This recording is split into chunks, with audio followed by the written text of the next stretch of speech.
여호수아 말씀의 이제 뒷부분을 보고 있는데요. 거의 모든 이제 정복 전쟁이 여호수아에서 이제 끝나가고 있습니다. 오늘은 그 도피성에 관한 말씀입니다. 말씀을 준비하면서 이제 책을 한 권 이렇게 찾아서 읽게 됐는데, 그 책 제목이 이제 복수의 심리학이라는 그런 책이거든요. 그 책의 일부에 좀 나오는 내용인데 하나 그 내용을 읽어드리면, 2001년에 이제 25살인 샹떼 말라드라고 하는 여자가 이제 운전을 하고 있었습니다. 이제 술도 마시고 마리화나도 피고 이렇게 이제 운전을 하고 있다가 밤중에 37살의 그레고리라는 사람을 치게 됐습니다. 근데 얼마나 세게 부딪혔는지 이 보행하고 있던 그레고리가 그 유리를 뚫고서 운전석 옆에 보조석에 처박혀 들어올 정도가 됐습니다. 근데 샹떼 말라드는 약 기운 때문에 자기가 사람을 친지도 모르고 차를 계속 운전해가지고는 자기 집으로 차고로 들어왔습니다. 그리고 차고에다 주차를 해놓고는 이제 아무런 조치도 취하지 않고 이제 공황 상태로, 약 기운에 있는 상태로 그렇게 있었습니다. 그러다가 이제 약 기운에서 돌아와서 이제 제정신이 됐죠. 보니까 차고에 그렇게 돼 있는 겁니다. 그래서 그 사람을 데려다가 공원에다가 갖다 묻었습니다. 그래서 경찰이 이제 이것을 조사하다가 수개월 동안 범인을 찾지 못하다가 마침내 샹떼 말라드를 용의자로 체포를 했습니다. 그리고 이제 살인죄로 50년 형에 처해졌습니다. 법정에서 이제 형을 결정하기 전인데, 그 그레고리의 피해자의 그 아들이 피해자의 가족으로서 이제 의견을 진술할 수 있는 그런 기회가 주어졌다고 합니다. 그래서 피해자의 가족이 더 엄한 벌을 내려달라고, 최대한 가혹한 벌로 저 사람을 벌해달라고 그렇게 요청할 수 있는 그런 시간이었습니다. 근데 그런 요청을 할 기회를 포기했습니다. 그리고 이제는 이렇게 이야기했다 그럽니다. 결국 이런 사건에서 승자는 없습니다. 우리 가족이 아버지를 잃은 것처럼 그녀의 가족은 딸을 잃게 될 뿐입니다. 그리고 나중에 이런 말도 했습니다. 저는 지금도 샹떼 말라드가 용서받기를 바라며 제가 그녀의 가족을 위해서 기도하고 있다는 걸 그녀도 알았으면 합니다. 이런 말도 했습니다. 그녀가 하나님의 용서를 받아들이기를 바랍니다. 어떤 잘못이든지 하나님은 여전히 용서하십니다. 안타까운 일이기도 하고, 또 그 용서하는 모습을 보면 아름다운 이야기라고도 또 할 수 있겠죠. 근데 그 책의 이제 주된 내용은 뭐냐면, 사람한테는 복수의 심리가 있다는 겁니다. 근데 그 복수의 심리는 어느 특정 사회에만 있는 게 아니라 모든 역사에, 거의 모든 문화 집단 속에 그게 다 내재되어 있다는 겁니다. 사람 마음 속에 문화를 초월해서 복수의 심리가 내재되어 있다, 이제 그런 이야기를 그 책에서 합니다. 그런 반면에 또 하나의 다른 심리가 있는데, 그거는 뭐냐면 용서하려고 하는 심리입니다. 그것도 또 어느 문화에서나 다 발견된다 그럽니다. 그래서 사람한테는 이 복수의 심리도 있고 이 용서의 심리도 있는데, 계속해서 사회가 발전하고 진화할수록 인류는 용서하는 것이 그 사회에 유익하다는 것을 깨닫게 되고, 그래서 여러 가지 그런 장치들, 용서할 수 있는 심리적인 장치도 스스로 만들어가고, 또 사회 속에다가도 그런 장치를 마련해 간다는 내용이 이제 그 책의 주된 내용입니다. 용서가 쉽지 않습니다.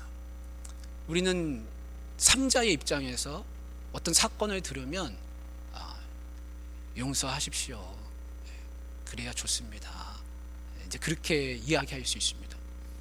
그러나 당사자가 되면 용서 이전에 먼저 우리의 본성적으로 나오는 것은 복수하고 싶은 마음입니다. 여러분, 만약에 내가 사랑하는 사람이 병원에서 치료를 받습니다. 근데 의료사고가 있다고 생각해 보십시오. 그걸 용서가 쉽게 되겠습니까?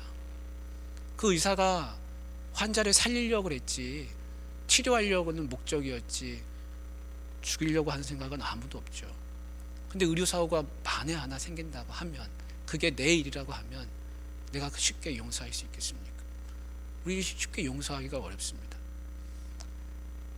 인명사고가 아니라 내 의견에 반대하는 사람, 나에게 찬성하지 않고 나에게 반대하는 내 의견 하나조차도 나에게 반대하는 의견을 내는 사람이 있으면 다음번에 모임할 때 그 사람이 의견 내면 쉽게 찬성하고 싶지 않은 마음이 생기는 그런 마음이 듭니다.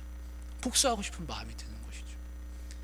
나에게 조금이라도 잘못하게 되면 내 마음에 그 복수의 심리가 발동하게 됩니다. 근데 그것을 그냥 놔두면 어떻게 되는가? 안 되는 것이죠. 내가 망가지는 것이죠. 뿐만 아니라 공동체가 망가지는 것이죠. 사회가 일그러집니다. 하나님은 이 이스라엘 백성들을 가나안 땅으로 이제 들여보내시는데, 그 가나안 땅의 약속의 성취로 그 땅을 차지하는 것은 하나님이 그렇게 하실 겁니다. 근데 그 땅을 차지해서 이제 그 백성들이 살아가야 되는데, 그 살아가야 하는 그 백성들에게 과제가 주어집니다. 그거는 뭐냐면, 어떻게 우리가 하나님의 백성답게 살 것인가 하는 겁니다. 여러분, 사랑하면 결혼식까지는 갈 수 있습니다. 근데 그 결혼식 이후가 그 결혼 생활이 문제 아닙니까? 결혼 생활이 행복해야지, 그게 불행하다면 결혼식이 무슨 의미가 있겠습니까? 마찬가지입니다. 가나안 땅에 들어가는 것 그 이상으로 중요한 게 뭐냐면, 그 이후에 어떻게 그들이 정말 하나님 보시기에 아름답게 살 것인가 하는 겁니다. 근데 그 아름답게 살기 위해서 한 가지 필요한 그 제도가 하나 있습니다. 그게 뭐냐면 이 도피성이라고 하는 제도입니다. 도피성. 우리가 사람이 살다 보면 다 좋은 일만 있지 않지 않습니까? 사고도 생기고 여러 가지 범죄도 일어나게 됩니다. 그런데 의도치 않게 사람을, 인명을 해하는 일이 발생하게 됩니다. 그럼 이제 그걸 어떻게 해결하느냐? 피해 보복자가 생겨나게 됩니다. 우리가 이제 성경 말씀을 좀 읽어보겠습니다. 3절을 좀 같이 볼까요? 3절 같이 한번 읽어보겠습니다. 시작. 부지 중에 실수로 사람을 죽인 자를 그리로 도망하게 하라. 이는 너희를 위해 피해 보복자를 피할 곳이니라. 이렇게 되어 있습니다. 이 피해 보복자는 누구냐면 어떤 그 관용적인 표현입니다. 그래서 이 피는 뭘 상징하냐면, 피에는 생명이 있다 이렇게 얘기하잖아요. 그 피는 생명을 얘기합니다. 그러니까 사람이 죽으면 생명의 보복자가 하나 생깁니다. 가까운 사람, 친인척, 가족 중에 내 희생자를 위해서 피해 보복자가 내가 될 수 있습니다. 그 피해 보복자는 뭘 하느냐? 여러분, 지금은 만약에 사람이 죽으면 어떻게 됩니까? 그걸 누가 처벌합니까? 사람이 죽었다. 누가 처벌해 줍니까? 나라가 처벌합니다. 좋든 싫든 나라가 그걸 해결해야 됩니다. 그 실수를 했다. 그거 하더라도 참작은 할 수 있지만 그러나 벌을 면하기는 어렵습니다. 근데 오래전으로 한번 돌아간다고 생각해 보십시오. 어떤 제도가 마련되어 있지 않고 나라도 어떤 형성되어 있지 않습니다. 어떤 법치 기구가 없습니다. 그러면 살인자가 생겼습니다. 그러면 그 살인자를 우리가 처벌해야 하는 이유는 뭡니까? 이 나라가 살인자를 처벌하지 않으면 또 살인을 할 수 있기 때문에 그렇습니다. 그 실수를 했다 하더라도 그거를 다음에 방지하기 위해서라도 그걸 처벌하게 되는데,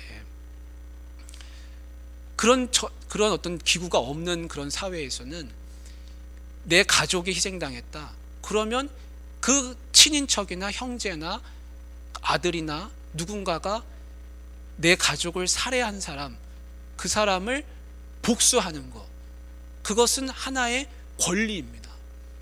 하나의 책임입니다. 만약에 내 가족이 죽었는데도 내가 그냥 가만히 있는다. 그게 오히려 잘못된 것일 수 있습니다.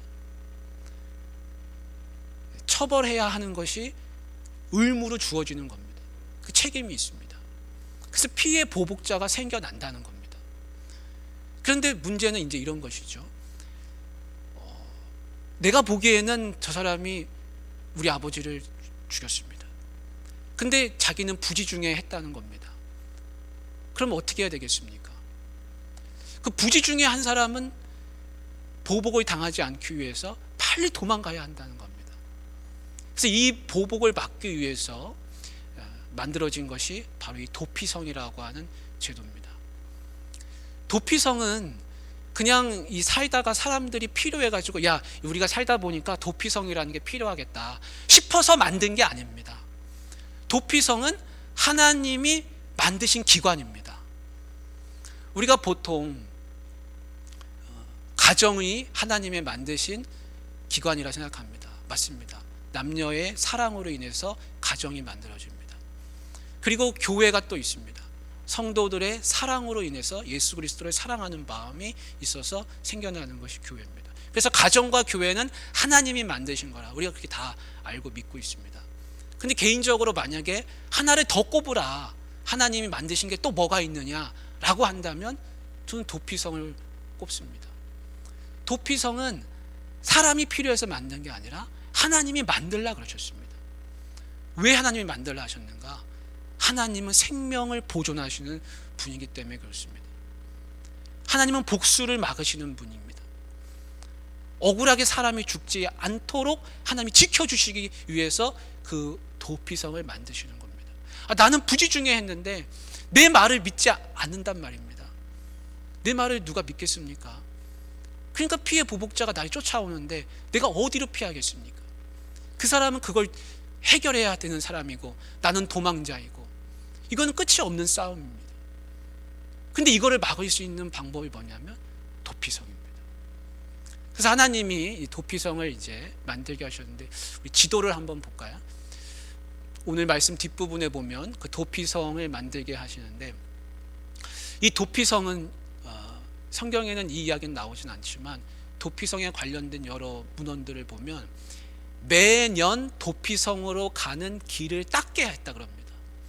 그러니까 도피성으로 가는 길이 훼손되면 도피하는 사람이 가다가 그 도피성으로 들어가지 못하게 되는 일이 생길까봐 매년 도피성에 가는 길을 닦았다 그럽니다. 뿐만 아니라 도피성은 문을 잠그지 않는다 그럽니다. 왜냐하면 밖에서 열어달라고 기다리는 그 동안에 잘못하면 죽임을 당할 수 있기 때문에 그렇습니다. 그리고 곳곳에 도피성으로 가는 이정표가 마련됐다 그러죠. 지도가 있으면 한번 볼 수 있으면 좋겠는데요. 도피성은 요단강을 사이에 두고 오른쪽에 3개, 왼쪽에 3개가 있습니다. 왜 그렇게 만드셨는가? 그리고 그 도피성의 간격이 대체로 어떤 그 일정함을 유지하고 있습니다. 어느 한쪽에 몰려 있지 않다는 것이죠. 왜 그렇게 하나님이 하셨는가? 어디에서 살인이 나더라도 재빨리 도피성으로 도망갈 수 있게끔 그렇게 마련하셨다는 겁니다. 근데 지금의 도피성은 그러면 이 시대의 도피성은 어디인가? 여러분 어디라고 생각되십니까? 지금의 도피성은 바로 교회입니다. 교회. 왜냐하면 그 도피성이라고 하는 성읍이 누구의 성읍이냐면 레위인들의 성읍입니다. 그래서 레위인이 사는 곳이 도피성이 됩니다. 오늘 성경 말씀에 나왔지만 그 사람이 살인을 저질렀습니다. 그러면 빨리 도피성에 가서 그 문 앞에 가가지고 문을 열어달라고 외쳐야 됩니다. 그리고 내가 이곳에 들어갈 수 있게끔 내가 왜 어떻게 해서 여기까지 오게 됐는지 그 사건을 다 설명해야 됩니다. 그러면 그 성읍의 원로들이 장로님들이 그 이야기를 듣고서 그를 안으로 들여보내고 그가 살 수 있도록 그 안에서 거처를 마련해서 그를 지켜주고 보호해줘야 됩니다. 그리고 피해 보복자가 따라온다 해도 무슨 일이 있어도 그를 내줘서는 안 됩니다. 그것이 도피성입니다. 지금의 이 교회가 바로 도피성이 될 수 있습니다. 교회가 도피성인 것이죠. 왜냐하면 지금 레위성의 이 성읍에 레위인들이 사는 성읍이 도피성인데 레위인들이 무슨 일을 합니까? 하나님의 성막에서 봉사하는 일을 하죠. 하나님을 예배하는데 앞장서는 일을 합니다. 우리가 누굽니까? 우리가 이 땅 가운데 살면서 하나님을 예배하는데 앞장서는 사람들이죠. 그러니까 우리가 레위인인데 우리가 사는 이 성읍, 이 공동체가 바로 이 땅에서의 도피성이 되는 겁니다. 누구든지 하나님께 피하고 싶은 사람, 자기 목숨을 보존하고 싶은 사람, 살고 싶은 사람은 누구든지 여기 와서 같이 함께 살 수 있게끔 해줘야 되고, 이 세상으로 내보내서는 안 됩니다. 그건 무책임한 것입니다. 지켜줘야 됩니다. 그래서 이 땅에서의 이 도피성이 지금의 교회라고 할 수 있습니다. 근데 문제는 이제 이런 것이 문제가 될 수 있습니다. 만약에 제가 지금 막 도망갔어요. 도망가가지고 헤브론 성읍에 와가지고 막 제 얘기를 하는 겁니다. 내가 지금 이렇게 해가지고 지금 이렇게 도망오게 됐다고. 자, 근데 여러분 분명히 성경에서 말씀하고 있습니다. 부지 중에 살인한 사람을 대상으로 하는 겁니다. 근데 제가 제 이야기를 할 때 제가 뭐라고 하겠습니까? 제가 사람 죽여놓고 제가 일부러 사람 죽였습니다. 그 사람 너무 미워가지고 나쁜 놈이어가지고 제가 그냥 끝장 내버렸습니다. 제가 그렇게 말하겠습니까? 그러지 않죠. 제가 살다 보니까 이러해가지고 제 유리한 쪽으로 얘기하겠죠. 그 사람은 좀 죽었잖아요. 그러면 그 성읍 사람들은, 이 도피성 헤브론의 원로들은 어떻게 하겠습니까? 누구 얘기 듣겠습니까? 제 이야기를 듣는 것이죠. 자, 그렇게 되면 부지 중에 살인한 자라고 성경에 기록되어 있지만 사실은 모든 살인한 자가 다 피할 수 있는 곳이 됩니다. 그래서 재판을 받게 돼 있죠. 회중의 앞에서 자기가 부지 중에 했다는 것을 이야기해야 됩니다. 근데 여러분, 누가 가서 그거 조사하는 것도 아니고 제가 제 말대로 얘기하면 그대로 다 이루어질 수밖에 없습니다. 제 유리한 쪽으로 하게 되면. 그래서 도피성이라고 하는 것이 그렇습니다. 살인한 사람이 그곳에 들어와서 살게 됩니다. 근데 이 살인한 사람이 함부로 밖에 나다니다가 복수를 당하면 그거는 그 사람 책임입니다. 합법적으로 살인할 수 있는 거니까요. 합법적으로 복수할 수 있는 권리가 있으니까요. 근데 제가 도피성에 묶여 있다고 한번 생각해 보십시오. 왜 도피성에 대제사장이 죽을 때까지 묶여 있어야 되는가? 그것은 제가 부지 중이라고 주장하지만 사실은 그 안에서 어떤 그 사법기관에 갇혀 있는 셈이 되는 것이죠. 만약에 제가 사람을 죽여놓고 나는 죄가 없다고 주장하고서 마음대로 활개치고 다닌다고 생각해 보십시오. 그러면 그 희생자의 가족은 얼마나 우라가 치밀겠습니까? 용서하기 힘들죠. 그래서 하나님은 이 도피성이라는 것을 두시고 그 사람을 그 안에 붙들어 놓게 하시고, 희생자는 희생자대로 그 사람이 그곳에 갇혀 있음을 알고 희생자는 희생자대로 용서할 수 있는 기간을 보내게 됩니다. 그리고 도피성에 갇혀 있는 사람은 대제사장이 죽기까지 그곳에서 기다리는 기간이 됩니다. 이것이 회개하는 기간이 될 수가 있습니다. 함부로 돌아다니면 죽어도 그 사람의 잘못입니다. 죽어도 싸다는 말을 들을 수가 있습니다.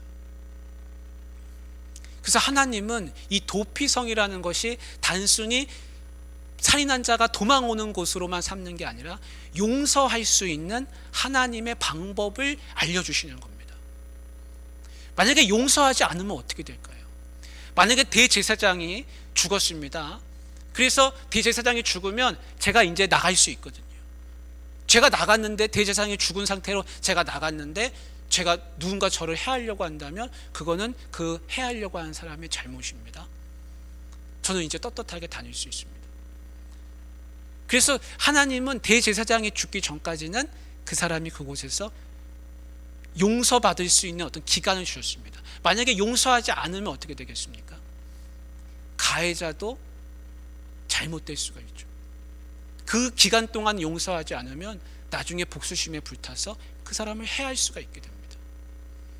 그래서 도피성이라고 하는 것은 하나님의 용서의 장치입니다.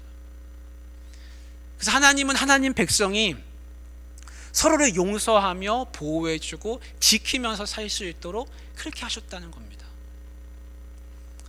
우리가 밀양이라는 영화를 압니다. 밀양이라는 영화. 이런 밀양이라는 영화, 전도연 주연한 그 영화 보셨는지 모르겠습니다만, 그래서 전도연의 아들이 죽지 않습니까? 그 전도연이 하나님 앞에 와서 하나님 만나고 그 사람을 용서하려는 마음을 이제 품습니다.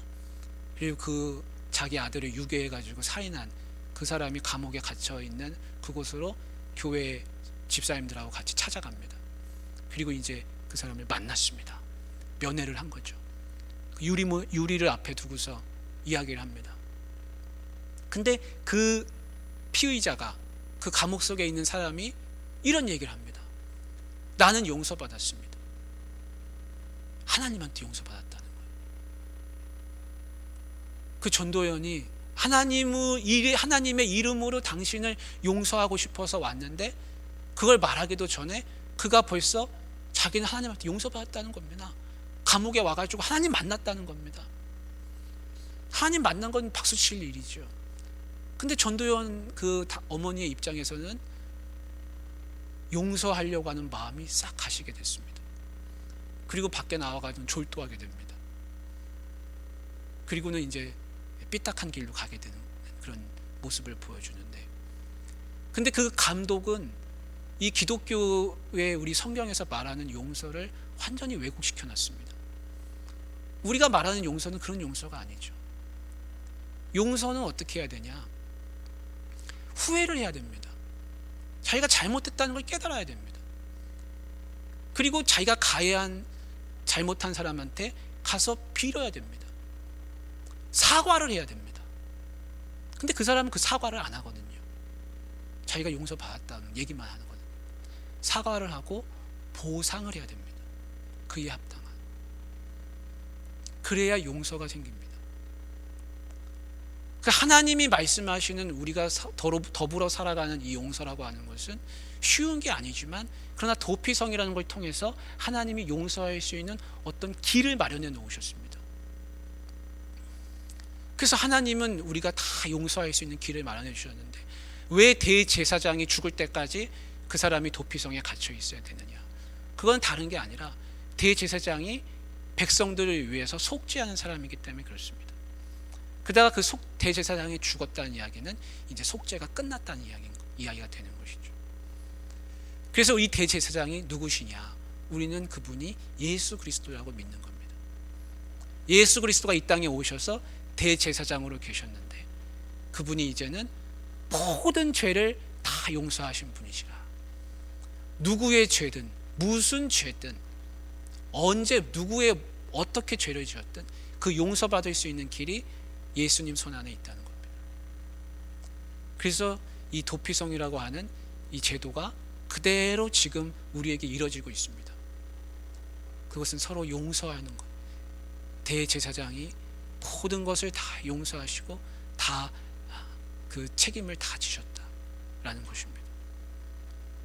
사랑하는 우리 귀한 성도님들, 이 대제사장이신 예수 그리스도가 우리 가운데 오셔서 십자가에 피를 흘리시고 우리를 위해 희생하셨음을 믿으시길 바랍니다. 그리고 다른 사람을 바라보실 때 가능하다면 그를 용서하는 눈길로 보시고, 마음에 복수심이 불타고 힘든 것이 있어도 용서해야 내가 산다. 예수 그리스도가 나를 용서해 주신 것처럼 나도 저를 용서한다 라는 마음을 가지실 수 있기를 바랍니다. 우리가 일본을 용서하기가 어려운 게 그런 겁니다.